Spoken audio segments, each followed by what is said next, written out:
This Three Waters policy, confiscating water assets which are owned by Maoris and non-Maoris from 67 democratically elected councils and handing them to an equal number of unelected tribal members and council representatives.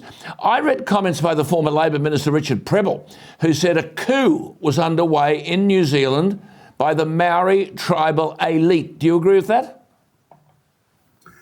Mr. Prebble's been reading my mail. Yeah. And he's reading it back to you and he's me. He's like me. He read your speech. He read your speech.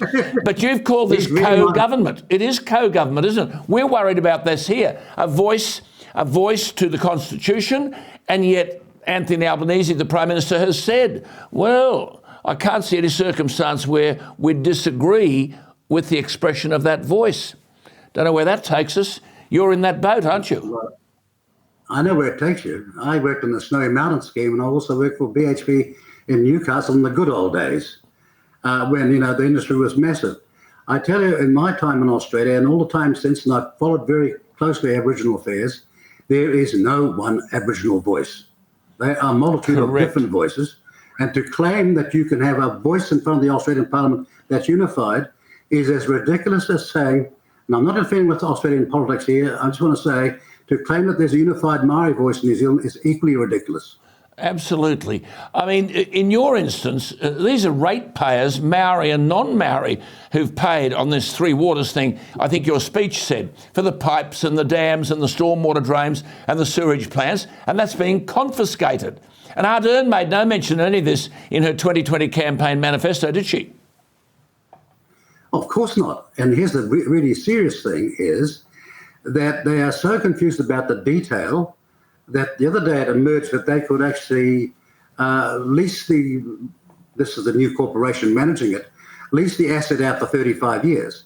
Now that is privatisation basically, except in the reason why it's going into this new corporation, according to Jacinda Ardern and her troops, is that we don't want it to be privatised. I mean, every deception is being found out here. But here's the point. The South Island, is a big island in New Zealand. Yeah. The population that have got control with respect to the Maori there would be less than 4% of the South Island's population.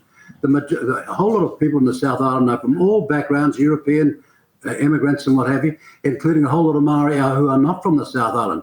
They'll all have to line up on one side, while a small elite, less than 4%, will have not 50% of the say, but in reality, 75% of the say. That's it. See, Winston, we had our Aboriginal Affairs Minister, Linda Burney, here telling the ABC that the Voice would tell the Parliament, quote, whether or not the Parliament is getting it right.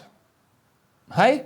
So you're saying New Zealand is reaching the point of co-government with iwi, the largest social unit in New Zealand's Maori society, and that Ardern is going to allow these outfits to control the health services throughout New Zealand.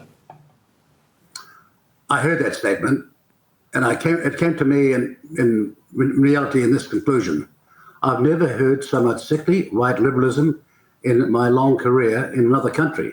And I'm hearing what I saw in my country, being unassailed and not being pushed back like it should be, and now I'm hearing in Australia.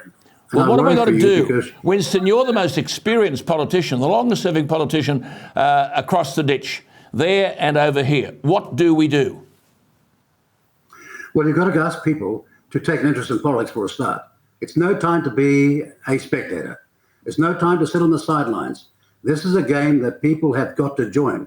And dare I say it, people in business with a whole lot of money need to have a very good idea what they're going to do with it. Because the idea that you can sit back and somehow it'll all work out for this time, as we go forward, is a very, very dangerous piece of comfort that they can't afford.